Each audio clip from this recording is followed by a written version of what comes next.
22 février. Deutéronome chapitre 2, chapitre 3, chapitre 4. Nous nous tournâmes et nous partîmes pour le désert, par le chemin de la mer Rouge, comme l'Éternel me l'avait ordonné. Nous suivîmes longtemps les contours de la montagne de Séhir. L'Éternel me dit, « Vous avez assez suivi les contours de cette montagne, tournez-vous vers le nord. Donne cet ordre au peuple. Vous allez passer à la frontière de vos frères, les enfants d'Ésaü, qui habitent en Séhir. Ils vous craindront, mais soyez bien sur vos gardes. Ne les attaquez pas, car je ne vous donnerai dans leur pays pas même de quoi poser la plante du pied. J'ai donné la montagne de Séhir en propriété à Ésaü. Vous achèterez d'eux à prix d'argent la nourriture que vous mangerez, et vous achèterez d'eux à prix d'argent même l'eau que vous boirez. Car l'Éternel, ton Dieu, t'a béni dans tout le travail de tes mains. Il a connu ta marche dans ce grand désert. Voilà 40 années que l'Éternel, ton Dieu, est avec toi. Tu n'as manqué de rien. Nous passâmes à distance de nos frères, les enfants d'Ésaü, qui habitent en Séhir, et à distance du chemin de la plaine d'Élat et des champs, Guébert, puis nous nous tournâmes et nous prîmes la direction du désert de Moab. L'Éternel me dit, « N'attaque pas Moab et ne t'engage pas dans un combat avec lui, car je ne te donnerai rien à posséder dans son pays. C'est aux enfants de Lot que j'ai donné Ar en propriété. » Les Émim y habitaient auparavant, c'était un peuple grand, nombreux et de haute taille, comme les Anakim. Ils passaient aussi pour être des Réphaïm, de même que les Anakim, mais les Moabites les appelaient Émim. Séhir était habité autrefois par les Orients, les enfants d'Ésaü les chassèrent, les détruisirent devant eux et s'établirent à leur place, comme l'a fait Israël dans le pays qu'il possède et que l'Éternel lui a donné. Maintenant levez-vous et passez le torrent de Zéred. Nous passâmes le torrent de Zéred. Le temps que durèrent nos marches de Kades Barnéa au passage du torrent de Zéred fut de 38 ans, jusqu'à ce que toute la génération des hommes de guerre eût disparu du milieu du camp, comme l'Éternel le leur avait juré.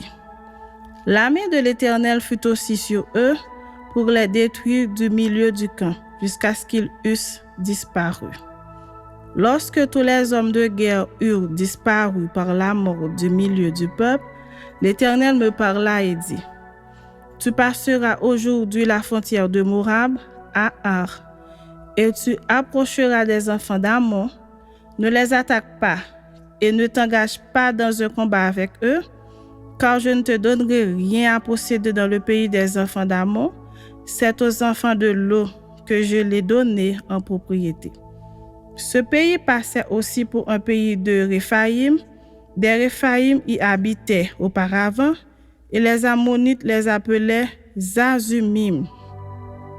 C'était un peuple grand, nombreux et de haute taille, comme les Anakim. L'Éternel les détruisit devant les Ammonites, qui les chassèrent et s'établirent à leur place. C'est ainsi que fit l'Éternel pour les enfants d'Ésaü, qui habitent en Séhir. Quand il détruisit les Orients devant eux, ils les chassèrent et s'établirent à leur place, jusqu'à ce jour. Les Aviens qui habitaient dans des villages jusqu'à Gaza furent détruits par les Caphtorim, sortis de Caphtor, qui s'établirent à leur place. Levez-vous, partez, et passez le torrent de l'Arnon. Vois, je livre entre tes mains Sihon, roi de Hesbon, l'Amoréen et son pays. Commence la conquête, fais-lui la guerre. Je vais répandre dès aujourd'hui la frayeur et la crainte de toi sur tous les peuples qui sont sous le ciel. Et au bruit de ta renommée, ils trembleront et seront saisis d'angoisse à cause de toi. J'envoyai du désert de Kédémoth des messagers à Sihon, roi de Hesbon, avec des paroles de paix. Je lui fis dire, « Laisse-moi passer par ton pays, je suivrai la grande route sans m'écarter ni à droite ni à gauche. Tu me vendras à prix d'argent la nourriture que je mangerai, et tu me donneras à prix d'argent l'eau que je boirai. Je ne ferai que passer avec mes pieds. » C'est ce que m'ont accordé les enfants d'Ésaü qui habitent en Séhir et les Moabites qui demeurent à Ar. Accorde-le aussi jusqu'à ce que je passe le Jourdain pour entrer au pays que l'Éternel notre Dieu nous donne. Mais Sihon, roi de Hesbon, ne voulut point nous laisser passer chez lui, car l'Éternel ton Dieu rendit son esprit inexflexible et endurcit son cœur afin de le livrer entre tes mains, comme tu le vois aujourd'hui. L'Éternel me dit, « Vois, je te livre dès maintenant Sihon et son pays. » Sihon sortit à notre rencontre avec tout son peuple pour nous combattre à Jahat. L'Éternel, notre Dieu, nous le livra et nous le battîmes, lui et ses fils et tout son peuple. Nous prîmes alors toute cette ville et nous les dévouâmes par interdit, hommes, femmes et petits-enfants, sans en laisser échapper un seul. Seulement, nous pillâmes pour nous le bétail et le butin des villes que nous avions prises. Depuis Aroër, sur les bords du torrent de l'Arnon, et la ville qui est dans la vallée, jusqu'à Galahad, il n'y eut pas de ville trop forte pour nous. L'Éternel, notre Dieu, nous livra tout.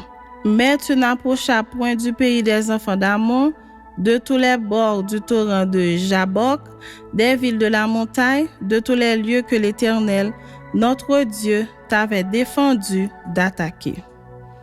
Chapitre 3.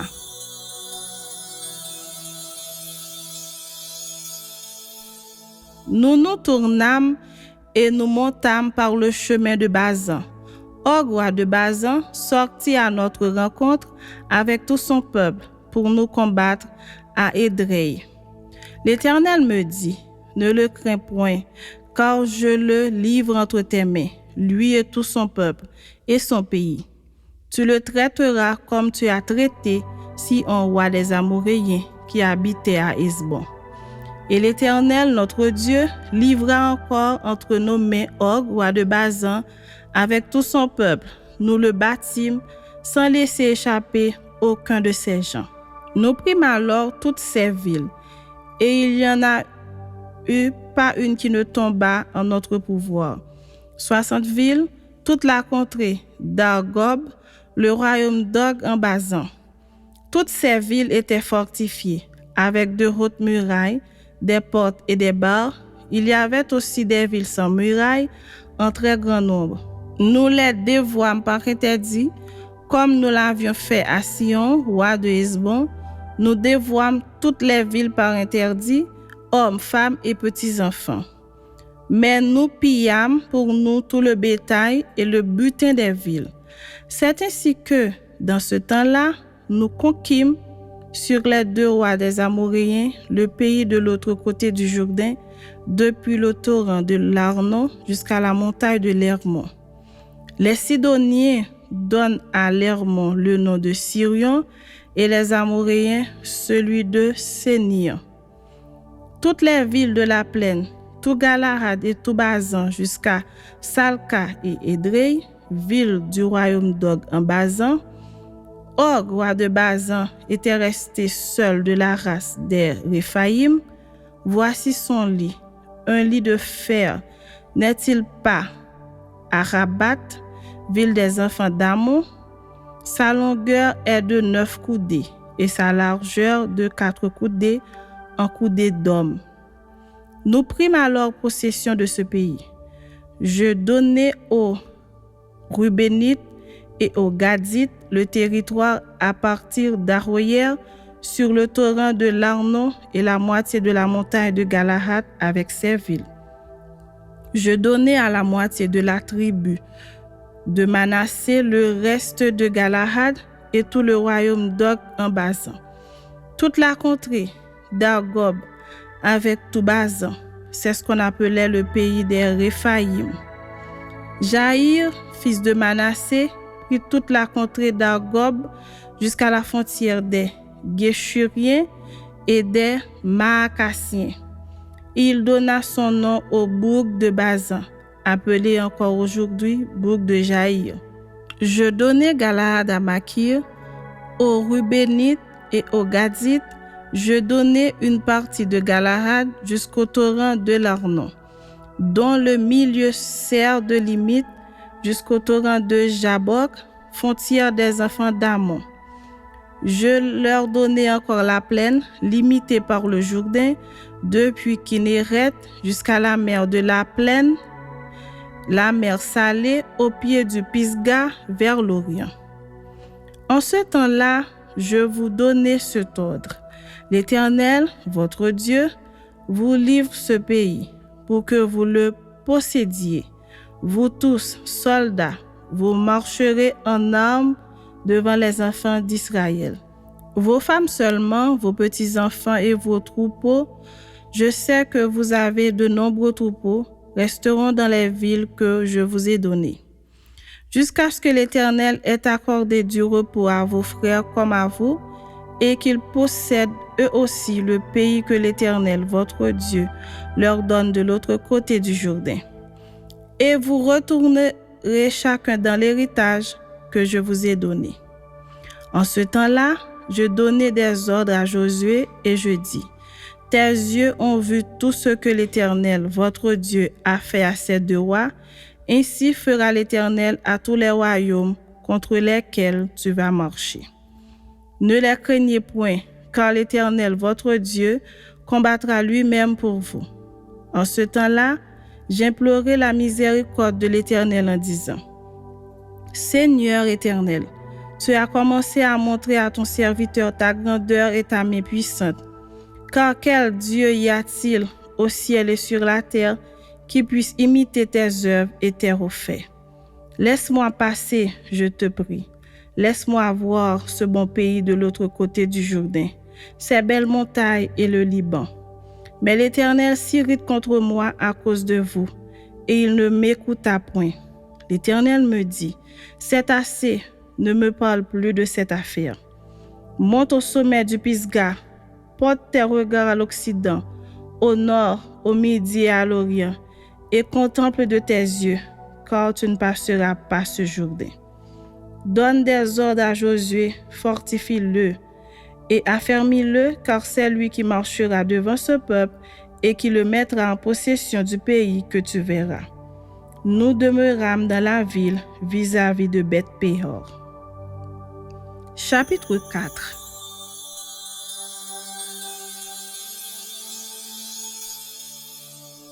Maintenant, Israël, écoute les lois et les ordonnances que je vous enseigne. Mettez-les en pratique afin que vous viviez et que vous entriez en possession du pays que vous donne l'Éternel, le Dieu de vos pères. Vous n'ajouterez rien à ce que je vous prescris, et vous n'en retrancherez rien, mais vous observerez les commandements de l'Éternel, votre Dieu, tels que je vous les prescris. Vos yeux ont vu ce que l'Éternel a fait à l'occasion de Baal-Péor. L'Éternel, ton Dieu, a détruit du milieu de toi tout ce qui était allé après Baal-Péor. Et vous, qui vous êtes attachés à l'Éternel, votre Dieu, vous êtes aujourd'hui tous vivants. Voici, je vous ai enseigné des lois et des ordonnances, comme l'Éternel, mon Dieu, me l'a commandé, afin que vous les mettiez en pratique dans le pays dont vous allez prendre possession. Vous les observerez et vous les mettez en pratique, car ce sera là votre sagesse et votre intelligence aux yeux des peuples qui entendront parler de toutes ces lois et qui diront, « Cette grande nation est un peuple absolument sage et intelligent. » Quelle est en effet la grande nation qui est des dieux aussi proches que l'Éternel, notre Dieu, les de nous toutes les fois que nous l'invoquons? Et quelle est la grande nation qui est des lois et des ordonnances justes, comme toute cette loi que je vous présente aujourd'hui? Seulement, prends garde à toi et veille attentivement sur ton âme, tous les jours de ta vie, de peur que tu n'oublies les choses que tes yeux ont vues et qu'elles ne sortent de ton cœur. Enseigne-les à tes enfants et aux enfants de tes enfants.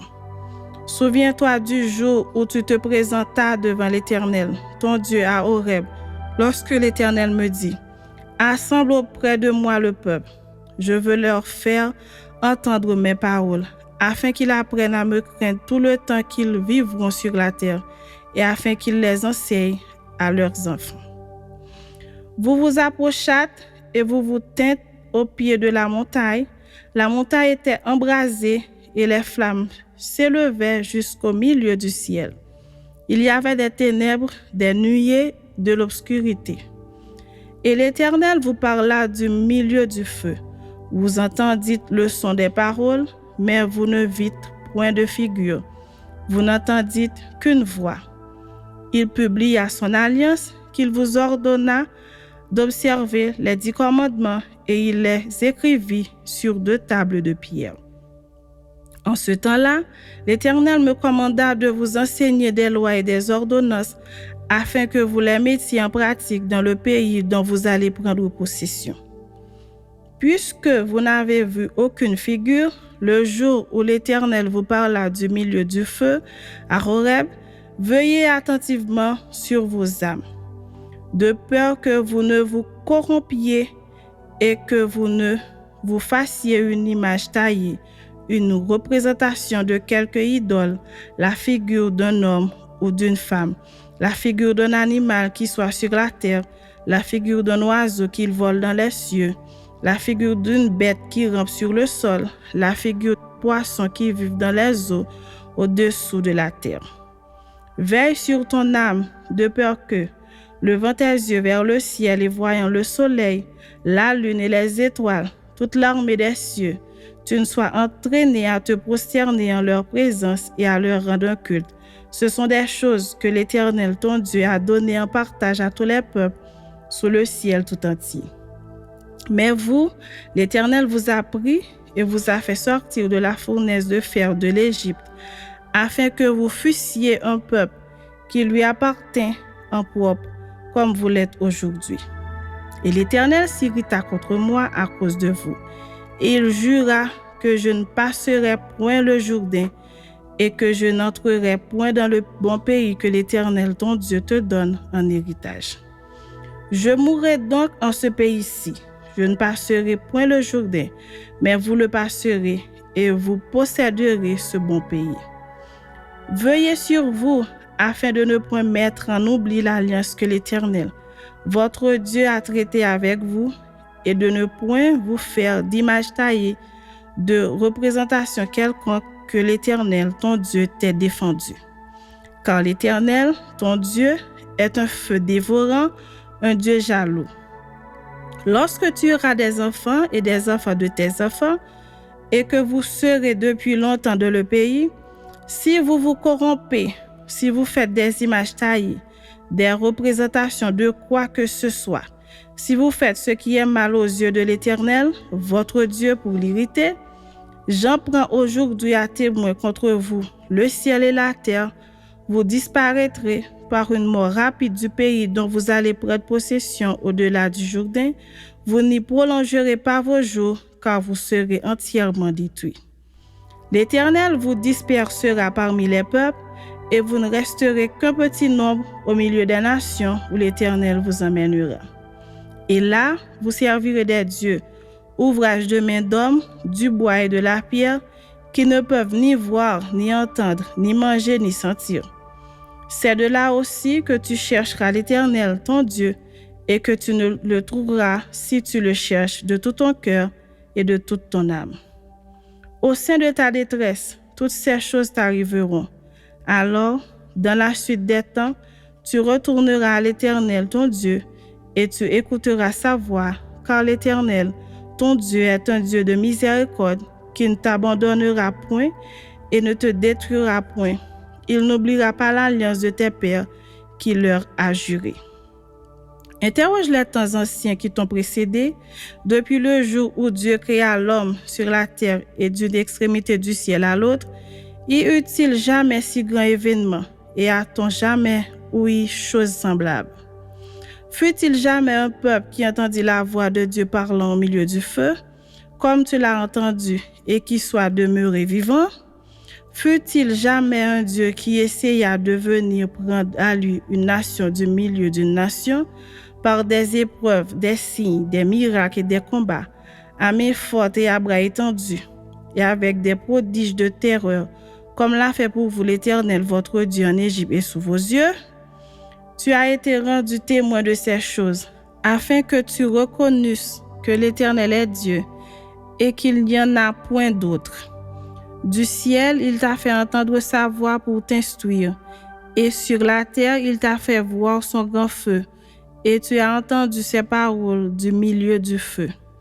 Il a aimé tes pères, et il a choisi leur postérité après eux. Il t'a fait lui-même sortir d'Égypte par sa grande puissance. Il a chassé devant toi des nations supérieures en nombre et en force, pour te faire entrer dans leur pays, pour t'en donner la possession, comme tu le vois aujourd'hui. Sache donc en ce jour et retiens dans ton cœur que l'Éternel est Dieu, en haut dans le ciel et en bas sur la terre, et qu'il n'y en a point d'autre. Et observe ces lois et ces commandements que je te prescris aujourd'hui, afin que tu sois heureux, toi et tes enfants après toi, et que tu prolonges désormais tes jours dans le pays que l'Éternel, ton Dieu, te donne. Alors Moïse choisit 3 villes de l'autre côté du Jourdain, à l'Orient, afin qu'elles servissent de refuge aux meurtriers qui auraient involontairement tué son prochain, sans avoir été auparavant son ennemi, et afin qu'il pût sauver sa vie en s'enfuyant dans l'une de ces villes. C'était Beth-Seer dans le désert, dans la plaine, chez les Roubénites, Ramoth en Galahad, chez les Gadites, et Golan en Basan, chez les Manassites. C'est ici la loi que présenta Moïse aux enfants d'Israël. Voici les préceptes, les lois et les ordonnances que Moïse prescrivit aux enfants d'Israël après leur sortie d'Égypte. C'était de l'autre côté du Jourdain, dans la vallée, vis-à-vis de Beth-Péor, au pays de Sion, roi des Amoréens, qui habitait à Hesbon, et qui fut battu par Moïse et les enfants d'Israël après leur sortie d'Égypte. Ils s'emparèrent de son pays et de celui d'Og, roi de Basan. Ces 2 rois des Amoréens étaient de l'autre côté du Jourdain, à l'Orient. Leur territoire s'étendait depuis Aroër, sur les bords du torrent de l'Arnon, jusqu'à la montagne de Sion, qui est l'Hermon. Et il embrassait toute la plaine de l'autre côté du Jourdain, à l'Orient, jusqu'à la mer de la plaine, au pied du Pisga.